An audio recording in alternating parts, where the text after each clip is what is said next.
नमस्कार दोस्तों, स्वागत है आपका अपना ही यूट्यूब चैनल टुडे एग्जाम पर। दोस्तों, जैसा कि एसएससी के विभिन्न एग्जाम हेतु हम लोग न्यूज़ सीरीज देख रहे थे, जिसमें टोटल 36 वीडियो आने वाली थी। आज हम 36 में से क्लास नंबर 11 को देखेंगे। इससे पहले हमने 10 क्लास कर लिए हैं। साथ ही साथ जो भी बच्चे पीडीएफ बाय करे हैं उनको पीडीएफ भी दे दी गई है। देखिए दोस्तों, ये वाली जो बैच है वो सीजीएल मेंस को टारगेट करते हुए स्टार्ट किया गया था। इसका मतलब है कि इससे नीचे जितना भी एग्जाम होती है, जैसे सीपीओ, सीएचएसएल जो भी होती है, phase 11, 12, selection post, GD, MTS, उन सभी पर एप्लीकेबल है। तो आप सभी को देखना है, चाहे कोई सा भी एग्जाम देना है। हम रिजल्ट दिलाने के लिए पढ़ाते हैं। अपना मिशन क्या है? सिलेक्शन 1000, जिसमें कितने फाइनल सेलेक्ट हो चुके हैं? 144 जिन्होंने क्रेडिट दिया है ना। ये बात आप लोग भी जानते होंगे। मैं जैसे जैसे सूचना मिलती है आप लोगों को टेलीग्राम पे बता देता हूँ। चलिए शुरू करते हैं आज का ये क्लास। हमारी कोई सी भी पीडीएफ या कंटेंट चाहिए, ई बुक चाहिए, चाहे तो रेलवे के लिए परीक्षा दर्पण अभी रिलीज हुई है, या फिर एसएससी के लिए पैरासीटामोल 500 है, एसएससी के लिए S30 एक छोटा सीरीज है, और जो अभी आप S36 देख रहे हैं ये भी एसएससी के लिए रामबाण है। तो आप लोगों की जैसी रिक्वायरमेंट है दादा वैसा ले सकते हैं। डिस्क्रिप्शन में लिंक है, लिंक क्लिक करके व्हाट्सअप मैसेज करेंगे, कंटेंट को बाय करेंगे, या फिर इस मोबाइल नंबर पे है ना व्हाट्सअप मैसेज करके कंटेंट को बाय करेंगे। चलिए शुरू करते हैं आज का ये क्लास पहले प्रश्नों के साथ। एक प्रश्न एक चैप्टर के जैसा होता है, कोई भी बातों को जो है इग्नोर न कीजिएगा। पहला जो प्रश्न है, निम्नलिखित में से एशियाई खेल के संदर्भ में कौन सा कथन सत्य नहीं है? जो एशियाई खेल होती है जिसकी शुरुआत 1951 में हुई थी, है ना। आधुनिक प्रकार के एशियाई खेल की शुरुआत 1951 दिल्ली से हुआ था। तो इस एशियाई खेल के संदर्भ में आपको कौन सा कथन सत्य नहीं है पहचानना है। कथन 1 है, स्टेटमेंट नंबर फर्स्ट है, प्रथम एशियाई खेल का आयोजन भारत के नई दिल्ली 1951 में किया गया था, जिसमें कुल 11 खेल शामिल थे। दूसरा कथन है, एशियाई खेल में भारत के लिए प्रथम व्यक्तिगत गोल्ड सचिन नाग 100 मीटर फ्री स्टाइल तैराकी में प्राप्त किए थे। और तीसरा कथन है, 2022-23 एशियाई खेल की 19वीं संस्करण में भारत को सर्वाधिक पदक एथलेटिक्स में प्राप्त हुए हैं। स्टेटमेंट को देखने से पता चलता है कि पहला कथन गलत है, बाद बाकी 2 कथन सत्य है। हाँ, सही सुन रहे हैं आप, पहला कथन गलत है। पहला कथन इसलिए गलत है कि यहाँ तक तो सही है कि प्रथम एशियाई खेल का आयोजन भारत की नई दिल्ली में 1951 में हुआ था, यहाँ तक सही है, जिसमें कुल 11 खेल ना होकर कुल 6 खेल शामिल थे। तो यहाँ पर यही कथन जो है गलत कर देता है, यह आंकड़ा गलत किया है, कथन को 11 की जगह 6 होना चाहिए।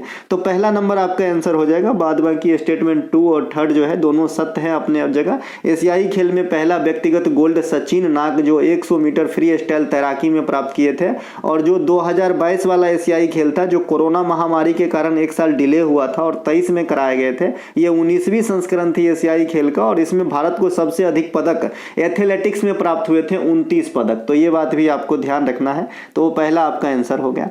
हम चलते हैं आगे। अब एक एक बात को सुनिएगा, है ना। प्रथम एशियाई खेल का आयोजन 1951 दिल्ली में कराए गए थे, जिसमें कुल 11 देश तथा 6 खेलों को शामिल किया गया था। इस खेल में भारत को दूसरा सेकेंड रैंक प्राप्त हुआ था, पहले स्थान पे जापान था, है ना। भारत को 51 पदक प्राप्त हुआ था, और 51 का रेशियो 15, 16, 20 के अनुपात में है। 15 गोल्ड, 16 रजत और 20 जो है ब्रॉन्ज मेडल प्राप्त हुआ था। ये पार्टिकुलर पदक भी याद रखिएगा, क्योंकि यहाँ से भी क्वेश्चन बनाए हैं एसएससी वालों ने 1951 के एशियाई खेल से। इस प्रतियोगिता में पहला स्थान जापान को प्राप्त हुआ था, मैंने बता दिया। इनके अलावा एशियाई खेल को एशियाई खेल को जो है फॉर ईस्टर्न चैंपियंस गेम के स्थान पे स्टार्ट किया गया था। फार होगा ये, मतलब दूरस्थ वाला फार, दूर वाला फार नहीं होता कि FAR वाला फार, वो फार है। एशियाई खेल को जो है फार ईस्टर्न चैंपियन गेम के स्थान पे स्टार्ट किया गया था। तो अगर आपसे कोई पूछे कि भैया ये जो एशियाई खेल, आधुनिक एशियाई खेल जिसके हम एशियाड भी कहते हैं, तो ये जो है किस खेल के स्थान पे स्टार्ट किया गया था? तो आप कहेंगे फार ईस्टर्न, है ना, चैंपियन गेम। इसे ओरिएंटल ओलंपिक भी कहा जाता था पहले, हालांकि वो उतना फेमस नहीं है, इसीलिए बताना जरूरी नहीं समझा। ये फार ईस्टर्न चैंपियन गेम जरूर याद रखिएगा। इन्हीं के जगह पे जो है ना, ये आपका एशियाई खेल जो आधुनिक रूप में हम जिसे जानते हैं। इसके अलावा एशियाई खेल को हम एशियाड भी कहते हैं, जो इस बार के CHSL के एग्जाम में भी आपसे पूछा गया था कि एशियाई खेल को और किस नाम से जानते हैं। मैंने आपको ये पहले भी बता रखा था, एशियाड कहा जाता है। इसके अलावा जो आपका कॉमनवेल्थ गेम होता है उसे ब्रिटिश एम्पायर गेम कहा जाता है। जो ICC अंडर अंडर 90 पुरुष क्रिकेट वर्ल्ड कप होता है उसे युवा विश्व कप कहा जाता था पहले। तो इस प्रकार की कई सारे बातें हैं जो आपके एग्जाम में आती रहती है। इसके अलावा यह जो एशियाई गेम है यह 4 साल के नियमित अंतराल पे कराए जाते हैं, है ना। और 2023 में डिले हो गया, 22 में होना चाहिए था लेकिन 23 में कराए गए हैं। इसका मतलब नहीं कि 27 में होगा, 26 में ही होगा अगला, ठीक है भैया। तो 4 साल पे कराए जाते हैं। इसके अलावा इसका आयोजन कौन करता है, तो Olympic council of Asia OCA के द्वारा कराया जाता है। इसके जो आयोजन है, जो मतलब मेन प्रभारी हुए जो देख रेख में कंडक्ट करवाते हैं, वो कौन करवाते हैं, OCA करवाते हैं, ठीक है। वर्ष 2022-23 में यह प्रतियोगिता चीन के हांगझाऊ शहर में कराए गए थे और 2026 में जापान में होगा और 2030 में कतर में प्रस्तावित है, ठीक है भैया। तो 26 और 30 को भी याद रखेंगे। 22 में 18 में कहाँ, जाकार्ता। 22 वाला जो 23 में हुआ कहाँ, चाइना। 26 में कहाँ होगा, जापान में। और 30 में कहाँ होगा, आपका कतर में। शुरुआत कब हुआ था, 1951 में। किसके जगह पे हुआ था, फार ईस्टर्न गेम के जगह पे स्टार्ट किया गया था। शुरुआती कहाँ हुई थी, दिल्ली के अंदर। इनके अलावा 22-23 में आयोजित एशियाई खेल में भारत के लिए पहला पदक और आखिरी पदक जरूर याद रखिएगा, यहाँ से क्वेश्चन बनते हैं। तो 22-23 में जो आपका एशियाई खेल हुआ है इसमें भारत के लिए पहला पदक पुरुषों के 10 मीटर राइफल शूटिंग में गोल्ड मेडल के रूप में प्राप्त हुआ था। अब जहाँ पे ये पुरुषों के 10 मीटर राइफल शूटिंग है ना, तो इसमें तो किसी का पार्टिकुलर नाम नहीं है, इसका मतलब यह एक टीम है, ठीक है भैया। इसमें एक से अधिक आदमी शामिल है, ये कोई व्यक्तिगत पदक नहीं है। तो पहला पदक जो है एक राइफल शूटिंग टीम के द्वारा, जो पुरुष वाला है उनको द्वारा जीता गया था भारत के लिए इस बार के एशियाई खेल में। 100वां पदक है ना, 100वां पदक जो खेल जीता गया था महिला कबड्डी टीम के द्वारा गोल्ड मेडल के रूप में जीता गया था। और आखिरी पदक जो है शतरंज महिला टीम के द्वारा जीता गया था। आखिरी पदक नंबर 107वां होगा, क्योंकि यहाँ पे हमें 107 पदक प्राप्त हुए हैं 2022-23 के एशियाई गेम में और भारत को, ठीक है भैया। तो पहला आखिरी जरूर याद रखिएगा, आखिरी शतरंज महिला टीम ने जीती है और पहला जीता है पुरुषों के, है ना, शूटिंग टीम ने।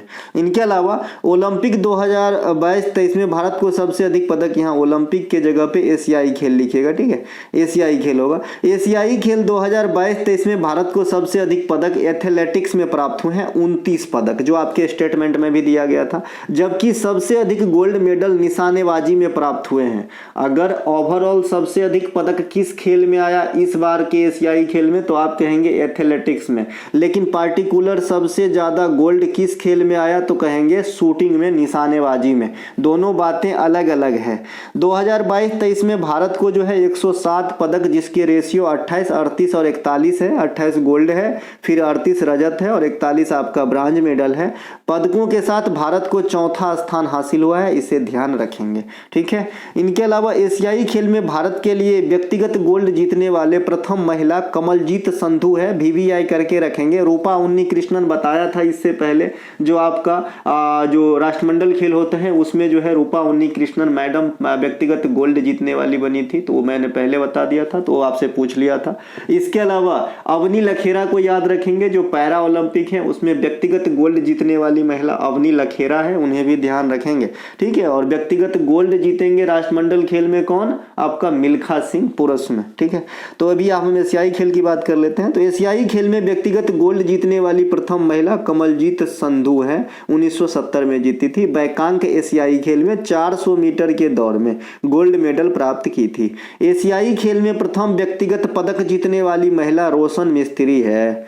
अब इस दोनों में थोड़ा सा विरोधाभास आपके मन में आ रहा होगा। देखिए, रोशन मिस्त्री में गोल्ड अटैच नहीं है, मतलब कोई भी पदक जीतने वाली ये प्रथम महिला हुई एशियाई खेल में भारत के लिए, रोशन मिस्त्री। लेकिन अगर गोल्ड मेडल की बात कहेंगे कि एशियाई खेल में भारत के लिए गोल्ड मेडल जीतने वाली प्रथम महिला, तो कमलजीत संधू आंसर हो जाएगा। जैसे ओलंपिक में पदक जीतने वाली प्रथम महिला जो है कर्नो मल्लेश्वरी, सिडनी ओलंपिक में वेट लिफ्टिंग में ब्रॉन्ज मेडल जीती थी, है ना। रजत जीतने वाले अलग हैं और गोल्ड अब तक कोई व्यक्तिगत रूप से महिला में नहीं जीती है ओलंपिक में भारत के लिए। इनके अलावा कॉमनवेल्थ गेम में प्रथम व्यक्तिगत गोल्ड मिल्खा सिंह ने प्राप्त किए थे, है ना, कार्डिफ में। इसके अलावा व्यक्तिगत गोल्ड महिला रूपा उन्नीकृष्णन प्राप्त की थी कॉमनवेल्थ गेम में। तो इन दोनों को ध्यान रखेंगे। कॉमनवेल्थ गेम में पुरुष में व्यक्तिगत गोल्ड मिल्खा सिंह और महिला में रूपा उन्नीकृष्णन मैडम। इस गेम की शुरुआत 1930 हैमिल्टन कनाडा से हुई थी। किसकी बात हो रही है सर? कॉमनवेल्थ गेम की बात हो रही है। इस गेम को पहले ब्रिटिश एम्पायर गेम कहा जाता था। इस गेम में वैसे देश शामिल होते हैं जिस पर कभी न कभी ब्रिटिश सरकार का आधिपत्य रहा हो, हालांकि इसके कुछ अपवाद भी हैं। आजाद भारत के प्रथम व्यक्तिगत पदक होना चाहिए, पदक ही लिखा है, सही है। आजाद भारत में प्रथम व्यक्तिगत ओलंपिक पदक केडी जाधव के द्वारा 1952 में ब्रॉन्ज मेडल के रूप में कुश्ती खेल में प्राप्त किया गया था, है ना। प्रथम व्यक्तिगत रजत ओलंपिक की बात हो रही है सर अभी। 2004 में मेजर राजवर्धन सिंह राठौड़ के द्वारा निशानेबाजी खेल में, और यह ओलंपिक एथेंस में कराए गए थे। प्रथम व्यक्तिगत गोल्ड 2008 में अभिनव बिंद्रा के द्वारा शूटिंग में, और यह ओलंपिक चाइना के अंदर कराया गया था। तो ओलंपिक में पुरुषों में व्यक्तिगत रजत हो गया, गोल्ड हो गया और ब्रांज हो गया कि कहां कहां और किसके द्वारा जीते गए और किस किस खेल में जीते गए। तो राजवर्धन सिंह राठौर और अभिनव बिंद्रा दोनों शूटिंग में जीते, और जो केडी जाधव है वो कुश्ती में जीते थे। ओलंपिक खेल में प्रथम भारतीय महिला पदक विजेता कर्णो मल्लेश्वरी, जिन्होंने 2000 सिडनी ओलंपिक में भारत के लिए वेट लिफ्टिंग प्रतियोगिता में ब्रॉन्ज मेडल प्राप्त की थी। भारत दूसरी बार एशियाई खेल का आयोजन, ये थे एक्स्ट्रा जानकारी। अब एशियाई खेल पे पुनः लौट आता हूं। पहली बार तो 1951 में कराया था हमने, फिर लेटेस्ट का 4 हमने देखा कि कहां पे दुगो होने वाला है और दुगो हुआ है। 18-22 का कहां हुआ है और 26-30 का कहां होगा। भारत दूसरी बार एशियाई खेल का आयोजन 1982 दिल्ली में ही कराए थे, है ना। भारत को वहां पे 57 पदक प्राप्त हुए थे, 13, 19 और 25 के रेशियो में, है ना। 57 पदकों के साथ 5वां स्थान मिला था। पहले वाले में 1951 में सेकेंड स्थान मिला था, ठीक है। यह मौका था जब किसी बड़े खेल के आयोजन को रंगीन पर्दे पर प्रसारित किया गया था। यानी 1982 का जो आपका एशियाई खेल है, इसे ब्लैक एंड व्हाइट के जगह जो है रंगीन पर्दे पर जो है प्रसारित किया गया। इसीलिए क्वेश्चन आज भी आपके एग्जाम में पूछा जाता है कि भारत में रंगीन टीवी का प्रचलन कब हुआ था। इसका मतलब कतई नहीं है कि पहली बार रंगीन टीवी इसी खेल में दिखाया गया, जी नहीं। पहली बार रंगीन टीवी दूरदर्शन के माध्यम से जो है दिखाया गया था, ठीक है। लेकिन इस बड़े इवेंट को रंगीन पर्दे पे जो है पहली बार जो है फिल्माया जा रहा था। तो ये दोनों बात आई होप आप स्पष्ट अंतर समझ गए होंगे कि भाई पहले जो है दूरदर्शन के द्वारा लैमलाइट में लाया गया, लेकिन यह इतने बड़े खेल में जो है पहली बार रंगीन पर्दे पे चीजों को जो है दिखाया जा रहा था, ठीक है। इसीलिए इसका आंसर 1982 होता है। और टीवी के आविष्कारक आज भी पूछ देते हैं, JL बेयर्ड है, तो मैंने यहाँ पे लिखना उचित समझा, इसीलिए मैं आपको याद दिलाना चाहता हूँ जस्ट, ठीक है भैया। ये है अपनी जो है ई बुक है पैरासीटामोल 500, SSC की फाउंडेशन कंक्रीट जैसे बनाएगा आपका। ये जो अभी आप सीरीज देख रहे हैं ये टियर 2 के लिए 36 सीरीज इसकी है। ये रेलवे के लिए परीक्षा दर्पण है, और भी है बिहार SSC के लिए, S30 SSC के लिए, आप लोग जैसा चाहिए ले सकते हैं। अर्थव्यवस्था के संदर्भ में निम्नलिखित में से कौन सा कथन सत्य नहीं है। यहाँ पर भी आपको जो है रॉन्ग स्टेटमेंट फाइंड करना है इकोनॉमिक्स के जो है सेक्टर में, है ये। पहला जो है आपका स्टेटमेंट दिया गया है कि पूंजीवादी अर्थव्यवस्था में लाभ कमाने पर अधिकांश बल दिए जाते हैं। दूसरा स्टेटमेंट है आपका, वर्तमान समय में अधिकांश देशों में मिश्रित अर्थव्यवस्था होती है जिसमें पूंजीवादी और समाजवादी दोनों प्रकार की व्यवस्था का मिश्रण देखने को मिलती है। तीसरी स्टेटमेंट है आपका, पूंजीवादी अर्थव्यवस्था अमेरिका जैसे बड़े देशों में होते हैं, अर्थात इसमें असमानता और गरीबी उत्पन्न होने की खतरे नहीं होते हैं। भैया इसमें से कौन से स्टेटमेंट आपको रॉन्ग लग रहा है? तो रॉन्ग लग रहा है भैया option number third. Option number third जो यानी स्टेटमेंट नंबर थर्ड जो है, यहाँ देखिए यहाँ तक सही है। यह भी पूंजीवादी अर्थव्यवस्था अमेरिका जैसे बड़े देशों में है, सही बात है। अर्थात इसमें असमानता और गरीबी उत्पन्न करने की खतरे नहीं होते हैं। जी खतरा बने रहते हैं, इसमें खतरा बने रहते हैं। अमीर और अमीर होते चले जाते हैं और गरीब और जो है और गरीब होते चले जाते हैं। यानी जो अमीरी गरीबी की खाई है वो दिन प्रतिदिन बढ़ती जाती है आपकी पूंजीवादी अर्थव्यवस्था में। वैसे तो हर अर्थव्यवस्था का ही यही कहानी है, लेकिन इसमें कुछ ज्यादा होती है, इसमें भी होती है मतलब। तो इसीलिए स्टेटमेंट नंबर 3 जो है पूर्णतः सही नहीं होगा, ये गलत हो जाएगा। बाद बाकी पूंजीवादी अर्थव्यवस्था जहां भी होता है उसका मेन फोकस होता है अधिकांश लाभ गेन करना, करना, तो ये सही हो गया। दूसरा है कि जो मिश्रित अर्थव्यवस्था होता है वो विकासशील देशों की जो है में देखने को मिलता है। जैसे भारत में ही ले लीजिए तो यहाँ भी आपका मिश्रित अर्थव्यवस्था है,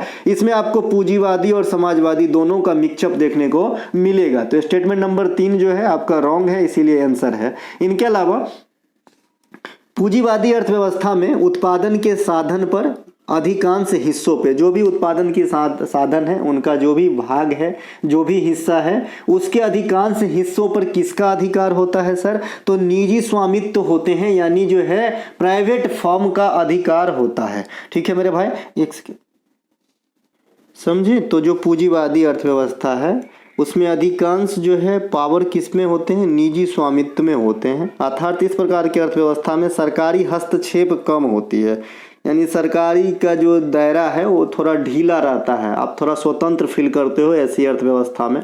सभी फॉर्म एक दूसरे के खिलाफ जो है प्रतिस्पर्धा करते हैं। ये जो है रेलवे का फॉर्म नहीं है, फॉर्म मतलब जो आपका कंपनी वगैरह हैं जो आपका निर्माण करते हैं कोई चीज़ का, उसे फार्म यहाँ पे समझ लीजिए। तो फार्म एक दूसरे के खिलाफ जो है प्रतिस्पर्धा करते हैं, जिससे वस्तुओं की गुणवत्ता अच्छी हो जाती है, स्वाभाविक सी बात है। इस प्रकार की अर्थव्यवस्था में उत्पादन और कीमत मांग और आपूर्ति के जो अनुसार जो है निर्धारित बैलेंस होते रहते हैं। इसके अलावा इस अर्थव्यवस्था का मुख्य लक्ष्य लाभ कमाना होता है। इन सभी विशेषताओं के बावजूद इस प्रकार की अर्थव्यवस्था में असमानता और गरीबी का खतरा बना रहता है। ठीक है, तो ये आपका पूंजीवादी अर्थव्यवस्था है। इसमें से कहीं से भी एग्जामिनर बीच से आपको कोई भी चीज निकाल के आपसे पूछ सकता है, पास्ट में कई बार पूछे गए हैं, है ना। लकली बता चुका था मैं, जो ही स्टेटमेंट वही पूछा गया था कि पूंजीवादी अर्थव्यवस्था का मेन फोकस लाभ कमाना होता है, और दूसरा स्टेटमेंट मैं इसी को विरोध करते हुए बताया था। जबकि मिश्रित अर्थव्यवस्था या समाजवादी अर्थव्यवस्था में जो है समाज कल्याण के साथ लाभ कमाना जो है आपका मेन लक्ष्य होता है। ठीक है, इसके अलावा समाजवादी अर्थव्यवस्था, इस प्रकार के अर्थव्यवस्था में अधिकांश स्वामित्व सरकार के पास होते हैं। ठीक है, अधिकांश स्वामित्व जो है, अधिकांश पावर में कौन होता है? सरकार होता है, जिससे सरकारी हस्तक्षेप अधिक होते हैं, जिससे सरकारी हस्तक्षेप अधिक होते हैं। उत्पादन और वितरण सरकार के कंट्रोल में होते हैं। इसमें समाज कल्याण के साथ लाभ कमाने पे ध्यान दिया जाता है। इस प्रकार के अर्थव्यवस्था वाले देशों में कम प्रतिस्पर्धा होते हैं। इस अर्थव्यवस्था में विशेष की कुशलता और स्वतंत्रता का दायरा छोटा होता है। मतलब यहाँ पे स्वतंत्रता कम है ना भैया, क्योंकि सरकार के हाथ में पावर ज्यादा है। पूंजीवादी में सरकार के हाथ में पावर कम रहता है, तो फर्म को पावर ज्यादा दिया जाता है, तो वो स्वतंत्र फील करता है। ठीक है भैया, तो यही चीज यहाँ पे दोनों में आप एक बार अंतर करके पढ़ लीजिएगा, आपको अच्छे से समझ में आ जाएगी। और जब समझ में आ जाएगी तो दिमाग से फिर कभी ना हटेगा, क्योंकि ये चीज अंतर एक साथ करके ही पढ़ने की चीज है, और यहीं से क्वेश्चन दागते हैं एग्जामिनर। इनके अलावा मिश्रित अर्थव्यवस्था, ऊपर में जो आपने दोनों पढ़ा उनका मिला जुला रूपरेखा मिलता है। मिश्रित अर्थव्यवस्था में भारत में आपके मिश्रित अर्थव्यवस्था है, 2 करोड़ बार आपसे पूछा गया है ना। और मिश्रित अर्थव्यवस्था में ऐसा नहीं है कि सरकार के हस्तक्षेप पूर्णतः होता है या नहीं होता है, मतलब मीडियम रेंज में होता है। ठीक है मेरे भाई, मीडियम रेंज में सरकार के हस्तक्षेप होती है, नियत पावर में होती है। ऐसा नहीं है कि आप गोलगप्पा बेचना चाहो तो यहाँ पे नहीं बेचने देंगे आपको, लेकिन कुछ नियम गाइडलाइन को फॉलो करते हुए आपको बेचने दिया जाएगा कि हाँ भाई जहाँ हाईवे है तो बीचे में आप लगा दोगे रेडी तो कहाँ से बेचने देगा, है ना। तो एक एग्जाम्पल के लिए समझाया हूँ, इसे कहते हैं मिश्रित अर्थव्यवस्था, जिसमें सरकार के पास नियत पावर होती है। ठीक है, इसके अलावा इसमें जो है प्राइवेट और सरकारी क्षेत्र का सहअस्तित्व मिले होते हैं। सरकार के हस्तक्षेप का आरोही क्रम तीनों प्रकार के अर्थव्यवस्था में यहाँ से पास्ट में आपसे क्वेश्चन पूछा गया है ना। इसीलिए पूंजीवादी अर्थव्यवस्था में आपका सरकार का हस्तक्षेप सबसे कम होगा, उससे थोड़ा सा ज्यादा मिश्रित अर्थव्यवस्था में सरकारी हस्तक्षेप होती है, और सबसे ज्यादा समाजवादी अर्थव्यवस्था में सरकारी हस्तक्षेप होती है। आई होप आपको बात समझ में आई है। चलते हैं आगे। स्वदेश दर्शन योजना की शुरुआत किस वर्ष में की गई थी, है ना। स्वदेश दर्शन योजना की शुरुआत किस वर्ष में किया गया था? तो ये किया गया था 2014-15 में। स्वदेश दर्शन योजना, प्रसाद योजना, ये सब आपके एग्जाम में आने के लिए आतुर हैं। ठीक है, स्वदेश दर्शन योजना की शुरुआत पर्यटन सर्किट के एकीकृत विकास के लिए 2014-15 में शुरू किया गया था। इस योजना के तहत 15 विषयगत सर्किटों की पहचान की गई थी। ये जो आंकड़े हैं ना, यहाँ से आजकल क्वेश्चन उठाने लगे हैं कि विब्रेंट विलेज प्रोग्राम में कितने राज्य शामिल है या केंद्र शासित प्रदेश शामिल है ना, कितने टीचरों को ये शिक्षक पुरस्कार दिए गए हैं, कितने बच्चों को बाल पुरस्कार दिए गए हैं, कितने लोगों को अंतरिक्ष में मिशन के लिए भेजे गए हैं। तो ये जो आंकड़ा वाला क्वेश्चन है ना, आजकल खतरनाक रूप लेता जा रहा है। तो यहाँ से आप स्वदेश दर्शन योजना में शुरुआत में 15 सर्किटों का सिलेक्शन किया गया था, ध्यान रखेंगे। स्वदेश दर्शन 2.0 जो हाल में जनवरी 2023 में शुरू किया गया है, इसीलिए यह चर्च का विषय है और आपके एग्जाम में आ सकता है ना। देखिए, जो स्वदेश दर्शन 2.0 है, ये भारत सरकार के पर्यटन मंत्रालय के अंतर्गत योजना है ना। इसमें 30 शहरों को जो है सस्टेनेबल और जिम्मेदार गंतव्य के रूप में विकसित करने हेतु चुना गया है। तो अगर आपसे पूछे कि पहली बार में स्वदेश दर्शन योजना में कितने मतलब आपके पर्यटन सर्किट को जो है बढ़ावा देने के लिए सिलेक्ट किया गया था, तो 15। स्वदेश दर्शन 2.0 में कितने शहरों को सिलेक्ट किया गया है ना, तो 30। तो ये दोनों अलग अलग आंकड़े हैं, एक 2014 में शुरू हुआ था, दूसरा 2023 में, यानी उसी का फेज 2 है। इनके अलावा पर्यटन मंत्रालय द्वारा 14-15 में चिन्हित तीर्थ स्थलों में समग्र विकास के उद्देश्य से तीर्थ यात्रा, कायाकल्प और आध्यात्मिक संवर्धन पर राष्ट्रीय मिशन, जिसे अपन प्रसाद कहते हैं। तो ये अगर आपसे पूछे कि ये प्रसाद किस मिनिस्ट्री के अंदर कार्य करता है, तो आप कहेंगे पर्यटन मंत्रालय के द्वारा। इनके अलावा एक हृदय योजना था जो अब बंद हो गई है, तो ये भी चर्च में रहेंगे, चर्च नहीं भैया, चर्चा है ना। हृदय योजना जिसकी शुरुआत 2015 में की गई थी, इस योजना के तहत 12 विरासत शहर को चयनित कर जो है उनका काया पलट करना था। 2019 में यह योजना सकुशल पूर्ण हो गई, अब यह क्लोज हो गया है, तो इसे भी ध्यान रखेंगे। आवास एवं शहरी विकास मंत्रालय की हृदय योजना के बंद होने के बाद विरासत स्थलों के विकास को प्रसाद योजना में शामिल किया गया है। जो भी आपने ऊपर में प्रसाद योजना जो आपके अभी देखे थे पर्यटन मंत्रालय का, तो जो हृदय योजना के तहत विरासत स्थल जैसे वारांगल हो गया है ना, और भी कई सारे जगह है विरासत स्थल, बिहार में भी है कई, है ना, तो उनका जो काया पलट करना था। तो ऐसा नहीं कि जो हृदय योजना बंद हो गई तो अब यह काम बंद हो गया, ऐसा नहीं है। हृदय योजना भले स्टॉप हो गया है, लेकिन जो ये काम है अब प्रसाद योजना के तहत करे जाएंगे, ठीक है। इनके अलावा वाइब्रेंट विलेज प्रोग्राम, इसकी शुरुआत 22-23 वित्तीय वर्ष में किया गया था। ये सीमावर्ती गांवों के निवासियों के जीवन स्तर को बेहतर बनाने के उद्देश्य के साथ की गई थी, है ना। इसका मैंने बताया था कि जो भी चीन के साथ अपनी सीमा साझा करता है, वही राज्य या केंद्र शासित प्रदेश को शामिल करा गया है। तो इसमें आप चाइना, आपको बाउंड्री लाइन तो पढ़ाया ही हूँ। अच्छा, जिन बच्चे के मन में ये आए कि सर ये चीज नहीं दिख रहा है इस क्लास में, तो टॉपिक बैच का दर्शन कर लीजिएगा बंधु, आपको वहां पे सब चीज मिलेगा। मैं पढ़ाया हुआ चीज को जनरली जल्दी रिपीट नहीं करता हूँ, ठीक है। इनके अलावा हिमाचल प्रदेश, उत्तराखंड, अरुणाचल प्रदेश, सिक्किम और लद्दाख, ये जो है चाइना के टच में है ना, और यहीं पे जो है विब्रेंट विलेज प्रोग्राम को चलाया गया था, जिसमें 2963 गांवों को शामिल किया गया है। इस स्कीम के तहत चीन से सटे हुए राज्य और केंद्र शासित प्रदेश को शामिल किया गया। दूसरे शब्दों में कहें तो 5 गो है, ध्यान रखिएगा, 4 गो राज्य और 1 गो केंद्र शासित प्रदेश विब्रेंट विलेज प्रोग्राम में, है ना। चीन से सटा हुआ जो लाइन है उसे अपन क्या कहते हैं, LOC की LAC, है ना, तो इसे कहते हैं LAC, line of actual control, line of actual control. एक होता है लाइन ऑफ कंट्रोल। तो LOC जो है ये लाइन ऑफ कंट्रोल है, ये पाकिस्तान से संबंध रखता है, और ये जो LAC है ये चाइना से संबंधित है, ये लाइन ऑफ एक्चुअल कंट्रोल है। विश्व अमृत धरोहर क्षमता निर्माण योजना की शुरुआत 2023 में पर्यटन मंत्रालय और पर्यावरण, वन और जलवायु मंत्रालय की संयुक्त ये जो है ये स्कीम है।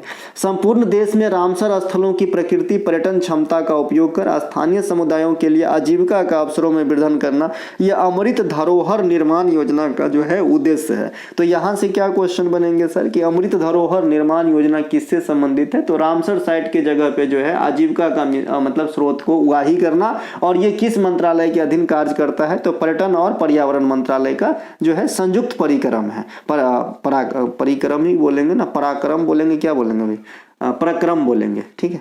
इनके अलावा प्रत्येक वर्ष 2 फरवरी को विश्व आर्द्र विश्व आर्द्र दिवस के रूप में मनाया जाता है, वेटलैंड डे के रूप में। 2024 में जो है आर्द्र भूमि दिवस इंडिया में कहाँ मनाया गया है, तो आप कहेंगे सिरपुर झील में। ये सिरपुर झील कहाँ पे रहेगा, तो मध्य प्रदेश में है, याद रखेंगे, ठीक है। ये डायरेक्ट भी पूछा जा सकता है, जैसे अंशुपा झील कई बार आपसे पूछा गया है, वैसे ही आपसे ये सिरपुर झील और रेणुका वेटलैंड भी कई बार पूछा जाता है। ये इसलिए पूछा जाता है रेणुका वेटलैंड क्योंकि ये जो है आपका सबसे छोटा रामसर है इंडिया में, हिमाचल प्रदेश में है, ठीक है। तो सिरपुर मध्य प्रदेश में है, जहाँ पे 2024 के लिए हम लोग जो है वेटलैंड डे सेलिब्रेट किए हैं। इसके अलावा 2024 में जो वेटलैंड डे हुआ है उनका थीम या विषय रखा गया था आर्द्र भूमि और मानव कल्याण। वर्तमान समय तक भारत में 85 रामसर स्थल हो चुके हैं। 2023 के लास्ट में जो है 75 रामसर थे, है ना। फिर 5 गो बढ़े फरवरी में यानी वेटलैंड डे पे, तो 80 गो हो गए।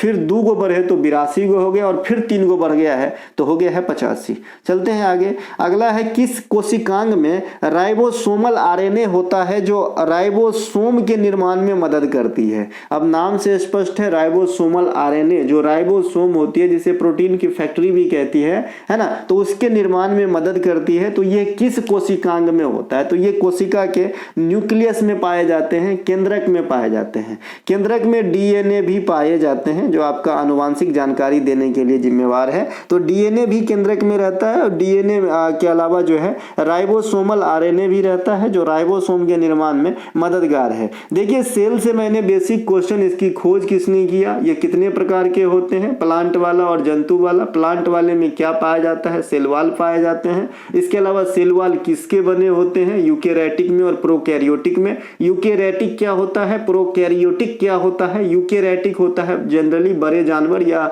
बड़े प्राणी में। प्रोकैरियोटिक जो होता है सूक्ष्म जीव जैसे बैक्टीरिया, आर्किया वगैरह में पाए जाते हैं। इन सब चीज की चर्च मैंने यहाँ पे नहीं करना है क्योंकि मैंने पहले ही कर लिया है। तो इस कोशिका से संबंधित इस प्रश्न में सिर्फ क्रिटिकल जानकारी आपको प्रोवाइड कराऊंगा। कोशिका के नाभिक में डीएनए की उपस्थिति होती है। यह नाभिक के अलावा माइटोकॉन्ड्रिया में भी पाए जाते हैं, जैसा कि मैंने अभी आपको बताया था। डीएनए में भी कई सारे क्लू है। सीधे डीएनए की खोज कहेगा तो कौन होता है, मन में सोचिए, है ना। डीएनए की डबल हेलिक्स मॉडल कहेगा तो कौन होता है, और डीएनए का संश्लेषण किसने किया तो कौन होता है। ये 3 अलग अलग आदमी का जो है आंसर होगा यहाँ पे, है ना, कई बार पढ़ा चुके हैं, है ना। इसके अलावा राइबोसोम को प्रोटीन की फैक्ट्री कहा जाता है। यह प्रोकैरियोटिक में 70S तथा यूकेरियोटिक में 80S प्रकार के कोशिका पाए जाते हैं, ठीक है भैया, ये ध्यान रखेंगे, है ना। इनके अलावा वे राइबो न्यूक्लिक एसिड और प्रोटीन के बने होते हैं। किसकी बात हो रही है, राइबोसोम की बात हो रही है, जिसे आपका प्रोटीन की फैक्ट्री कहा जाता है सेल के अंदर। और ये प्रोकैरियोटिक में कम प्रकार के यानी 70S प्रकार के, और यूकेरियोटिक जो बड़ा जानवर में पाए जाते हैं या फिर बड़ा जानवर वाले जो होते हैं उसमें यूकेरियोटिक सेल पाए जाते हैं, तो उसमें 80 प्रकार के होते हैं, है ना। इसके अलावा जो राइबोसोम साइटोप्लाज्म, क्लोरोप्लास्ट, माइटोकॉन्ड्रिया और है ना रफ एंडोप्लाज्मिक रेटिकुलम में पाए जाते हैं, है ना। मतलब ये जो राइबोसोम है ये जरूरी नहीं है कि सिर्फ जो है राइबोसोमल, अभी आपने देखा आरएनए केंद्रक में पाया जा रहा था जिसके मदद से राइबोसोम का निर्माण हो रहा था। तो ये राइबोसोम कोशिका के अंदर किसी पार्टिकुलर जगह न पाया जाकर बहुत जगह पाए जाते हैं। ये आपको है ना जो है साइटोप्लाज्म में पाए जाते हैं, पेड़ पौधों में क्लोरोप्लास्ट में पाए जाते हैं, माइटोकॉन्ड्रिया में भी पाए जाते हैं, एंडोप्लाज्मिक रेटिकुलम में भी पाए जाते हैं। तो बहुत जगह इसकी उपस्थिति हो सकती है। यह झिल्ली रहित होती है, इसमें कोई भी मेम्ब्रेन नहीं होती है। इसके अलावा प्रोकैरियोटिक कोशिका में, है ना, प्रोकैरियोटिक कोशिका में नाभिकीय झिल्ली और केंद्रक का अभाव होता है। जो प्रोकैरियोटिक कोशिका होता है उसमें न्यूक्लियस भी नहीं होते, है ना। तो इसके अलावा प्रोकैरियोटिक कोशिका बैक्टीरिया के केंद्रक के जगह न्यूक्लियाइड होता है। तो जैसे मान लीजिए कि अभी मैंने कहा था थोड़ी देर ही पहले कि जो केंद्रक होता है वहां डीएनए होती है जो आनुवांशिक जानकारी मुहैया कराती है। तो इन लोगों में तो केंद्रक होती ही नहीं, तो इनकी जानकारी नहीं होती, क्या होती है, तो उनके जो केंद्रक वाला मटेरियल है वो न्यूक्लियाइड में आके जमा होती है। तो इनमें केंद्रक के जगह पे क्या होता है, न्यूक्लियाइड होती है। किसमें, प्रोकैरियोटिक सेल में। यूकेरियोटिक में तो केंद्रक के हो जाएगा। चलते हैं आगे। इनके अलावा एक है पैराक्सिम्स, इस प्रकार से पढ़ेंगे पैराक्सिमोस, है ना, में क्या होता है, ऑक्सीडोज होते हैं जो कई तरह के पदार्थों जैसे toxin, amino acid, fatty acid इत्यादि का जो है ऑक्सीडेशन प्रतिक्रिया को आसान बनाते हैं। यानी ऑक्सीकरण वाला जो होता है ना, ये प्रतिक्रिया कराने के लिए ये वाला जो आपका जिम्मेवार है पैराक्सिम्स। ठीक है, ये ध्यान रखेंगे, ये कई बार आपके एग्जाम में पूछे गए हैं, खास करके रेलवे के एग्जाम में, और आजकल एसएससी भी ऐसे जटिल क्वेश्चन पूछने लगे हैं, इसीलिए बताना उचित समझ रहा हूं। इनके अलावा माइटोकॉन्ड्रिया दोहरी झिल्ली निर्मित कोशिकांग होते हैं, डबल मेम्ब्रेन वाला कोशिकांग होते हैं, एक आउटर एक इनर होता है। ये मैं चित्र नीचे दिखाऊंगा क्योंकि माइटोकॉन्ड्रिया इंपॉर्टेंट है। सबसे पहले तो इसकी आकार ही पूछ देता है कि ये कैसा होता है, तो अंडाकार कह सकते हैं या फिर राजमा के आकार का कह सकते हैं इसे। ठीक है, एटीपी अणुओं के रूप में ऊर्जा संग्रहित करता है कौन, माइटोकॉन्ड्रिया, इसीलिए तो पावर हाउस कहलाता है ना। और कोशिकीय शोषण के लिए उत्तरदायी है कौन, माइटोकॉन्ड्रिया, ये कोशिका का पावर हाउस कहलाता है। एटीपी का फुल फॉर्म भी पूछा जाता है, एडेनोसिन ट्राइफॉस्फेट होता है, जो यहाँ पे मैंने लिख दिया है। अब देखिए एटीपी निर्माण की कई प्रक्रिया होती है, पहले ग्लाइकोसिस होती है, जैसे फोटोलाइसिस मैंने पढ़ाया है, इलेक्ट्रोलाइसिस, वैसे ग्लाइकोसिस, है ना, क्रेब्स चक्र होता है, फिर इलेक्ट्रॉन परिवहन श्रृंखला, जहां पे अधिकांश एटीपी का निर्माण होता है। तो एटीपी के निर्माण में भी कई चरण होते हैं, ऐसा नहीं कि एटीपी कहीं एक ही जगह पार्टिकुलर जगह पे निर्माण होती है, जी नहीं, बहुत जगह पे होती है। माइटोकॉन्ड्रिया के अंदर होती है, लेकिन सबसे ज्यादा इलेक्ट्रॉन परिवहन श्रृंखला के अंदर होती है। ठीक है, ये बात ध्यान रखेंगे। ये ग्लाइकोसिस क्या होता है, ग्लूकोज का आंशिक टूटना, कोशिका द्रव्य में ये वाला प्रक्रिया होती है। यानी ग्लाइकोसिस की प्रक्रिया कहां पे होगा, तो कोशिका द्रव्य के अंदर होगा। क्रेब्स चक्र माइटोकॉन्ड्रिया के मैट्रिक्स में होता है, और मैट्रिक्स किसे कहते हैं, यहाँ पे आप ये जो नीला वाला भाग देख रहे हैं, यहाँ पे देखिए ये मैट्रिक्स लिखा हुआ है यहाँ पे, तो यहाँ पे होता है आपका क्रेब्स चक्र। ठीक है, अब ये जो दो मेम्ब्रेन बताया था, इनर वाला और आउटर वाला, तो यहाँ देखिए ये इनर मेम्ब्रेन है, जो आपका ये पिलक्का दिख रहा है, जो बहुत पीला है ना, ये आउटर मेम्ब्रेन है। आउटर मेम्ब्रेन बहुत मतलब ज्यादा इंपॉर्टेंट नहीं है, इनर मेम्ब्रेन काफी इंपॉर्टेंट होती है इसके अंदर, है ना। और ये जो लाल लाल थोड़ा थोड़ा दिख रहा है, ये सब डीएनए है। तो माइटोकॉन्ड्रिया में डीएनए भी होते हैं, इसके आकार अपन अंडाकार कह सकते हैं, या फिर राजमा, कटा हुआ राजमा के जैसा दिख रहा है ना, थोड़ा सा कैप्सूल के जैसा, तो इसे कह सकते हैं। तो ये कुल मिला के माइटोकॉन्ड्रिया को हमने यहाँ पे समझा। एटीपी का निर्माण कितने प्रोसेस में होता है, इलेक्ट्रोलाइसिस, क्रेब्स चक्र और इलेक्ट्रॉन परिवहन श्रृंखला में ज्यादातर एटीपी का निर्माण होता है। एटीपी का जो ऊर्जा संग्रहण है कहाँ पे होता है, माइटोकॉन्ड्रिया में होता है। माइटोकॉन्ड्रिया में कितने लेयर होते हैं, मतलब कितने झिल्ली होते हैं, दो होता है, एगो आउटर एगो इनर होता है। इसके अलावा हमने राइबोसोम के बारे में ऊपर में पढ़ा था, और कोशिका के बारे में बेसिक जानकारी तो कई बार पढ़ चुके हैं। अब हम लाइसोसोम के बारे में पढ़ते हैं। लाइसोसोम यह एक एकल झिल्ली निर्मित कोशिकांग है, ये सिंगल झिल्ली वाला, सिंगल मेम्ब्रेन वाला मतलब कोशिकांग है लाइसोसोम। इसमें पाचक रस भरे होते हैं जो सेल के अंदर चीजों को पचाने के लिए जिम्मेवार है। साथ ही साथ मान लीजिए चोट लग जाता है और जो सेल डैमेज हो जाता है, उससे अपघटित करने के लिए भी जिम्मेवार है आपका लाइसोसोम, यानी सरा पचा गला के जो है साफ करने के लिए भी जिम्मेवार है। ठीक है, इसीलिए इसे आत्मघाती थैली कहा जाता है, यानी जो मृत कोशिका होते हैं ना, उसे हटाने के लिए भी यही जिम्मेवार है लाइसोसोम। अगला है अगस्त 2023 को फार्मेसी संशोधन विधेयक, जिसे लोकसभा में पेश किया गया था, यह किस अधिनियम को संशोधित करता है ना। देखिए 2023 के अगस्त माह में फार्मेसी, अब फार्मेसी मतलब दवाई दारू वाला होगा, दारू नहीं भैया, दवाई वाला। ठीक है, तो ये किस अधिनियम को जो है संशोधित करता है, अमेंडमेंट, सुधार करता है, तो ये है फार्मेसी अधिनियम 1948। तो यहां से एक स्टैटिक जीके की क्वेश्चन नहीं बनी क्या, कि भाई जो आपका फार्मेसी अधिनियम है ये कब आया, तो 1948 में। जैसे विधवा पुनर्विवाह अधिनियम कब आया, है ना, भारतीय दंड संहिता अधिनियम कब आया, इस प्रकार से। तो फार्मेसी अधिनियम 1948, है ना, इसी में संशोधन किए गए थे 2023 में। इनके अलावा दूरसंचार विधेयक, है ना, 2023, यह भी पेश किया गया संसद के अंदर। ये भारतीय दूरसंचार नियामक प्राधिकरण ट्राई अधिनियम 1997 में संशोधन करता है। यहां से क्वेश्चन एसएससी हाल फिलहाल काफी पूछे हैं, जो आपके बिल पास होते हैं संसद के अंदर, तो पूछता है कि भैया ये किस नियम में संशोधन किया गया है। ठीक है, तो आपको जानकारी जरूर रखना है। दूरसंचार विधेयक जो है ये ट्राई अधिनियम 1997 को संशोधित करेगा। साथ ही साथ जो नाना जमाना में है ना। भारतीय टेलीग्राफ अधिनियम 1885 और भारतीय वायरलेस टेलीग्राफी अधिनियम 1933, टेलीग्राफ तार अधिनियम 1950, इनको लगभग समाप्त करने की बात इस वाले अधिनियम में सुझाया गया है। तो ये काफी इंपॉर्टेंट हो रहा है। वैसे भी आजकल दूर संचार का जमाना है, टेक्नोलॉजी का जमाना है, आपके एग्जाम में आने के लिए तैयार है। इनके अलावा भारतीय साक्ष्य विधेयक 2023, इस विधेयक भारतीय साक्ष्य अधिनियम 1872 को बदलने के लिए बनाया गया है। यह केंद्रीय गृह मंत्री अमित शाह के द्वारा लोकसभा में पेश करा गया था। साक्ष्य विधेयक अधिनियम 2023 ये किसे जो है संशोधित करेगा, तो 1872 वाले अधिनियम को।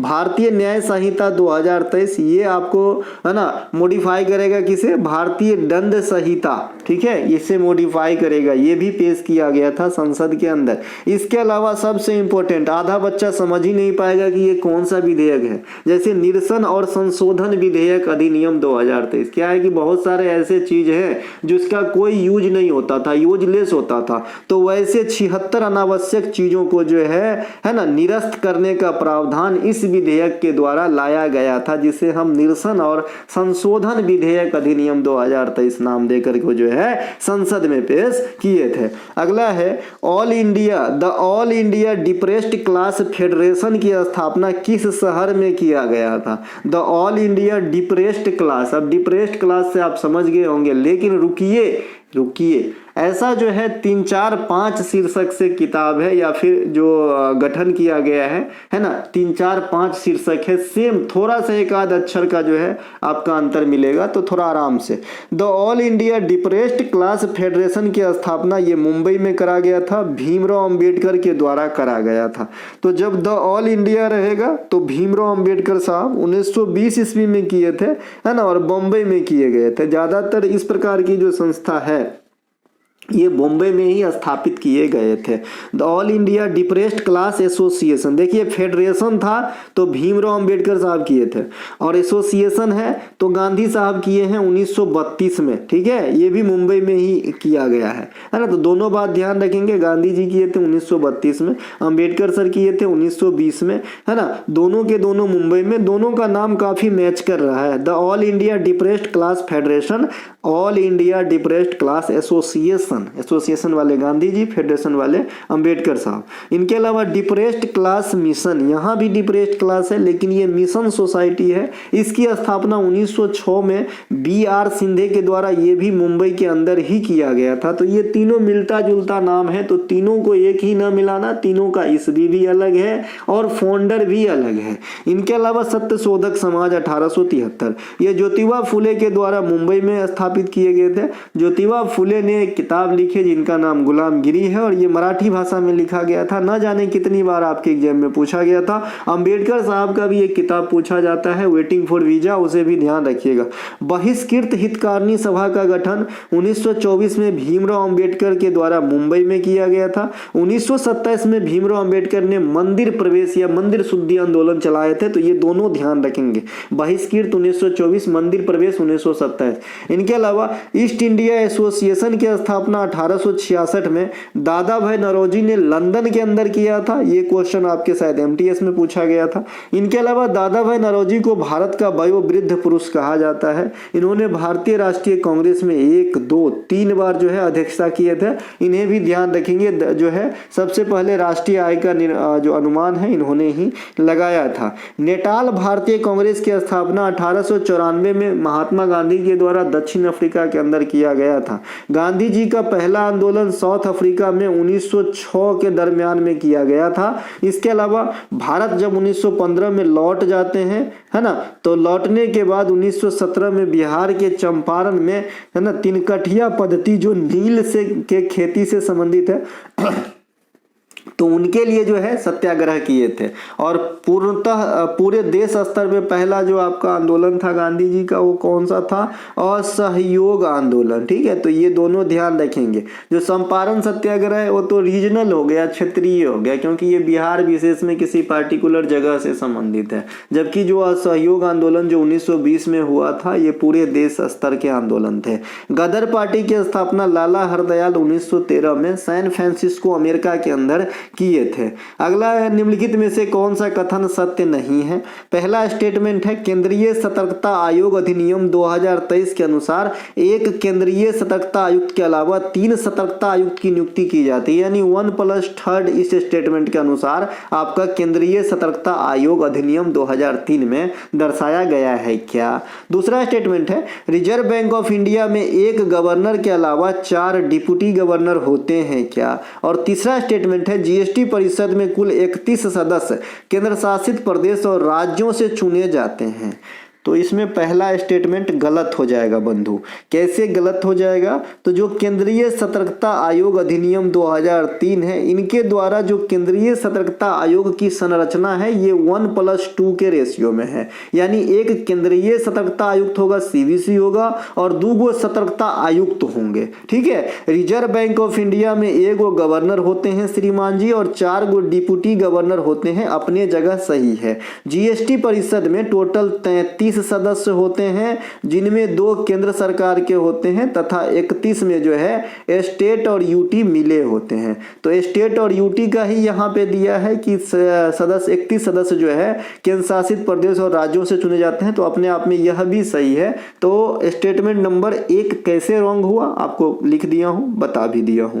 चलते हैं आगे, तो पहला आंसर हो गया। इनके अलावा केंद्रीय सतर्कता आयोग अधिनियम 2003 एक केंद्रीय सतर्कता आयुक्त और 2 सतर्कता आयुक्त की नियुक्ति का प्रावधान करता है, 1+2 का करता है। सतर्कता आयुक्त का कार्यकाल 4 वर्ष या फिर पदधारी 65 वर्ष या उससे पूर्व तक जो है अपने पद पर रह सकते हैं, या तो 4 साल पूर्ण कर ले या तो 65 वर्ष की हो जाए तो वह रिटायरमेंट ले लेंगे।